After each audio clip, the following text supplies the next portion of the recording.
তাদের বাবাদের নিয়ে এসে করতে হবে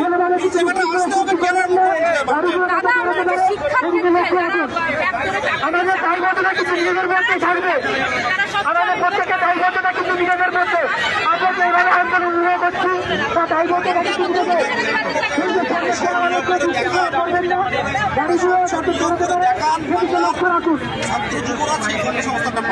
মানে রাজ্যে কি দুর্নীতি ছাড়া চাকরি হবে না?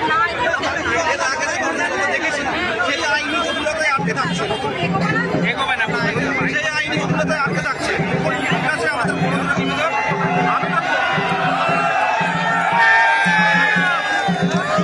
আমাদের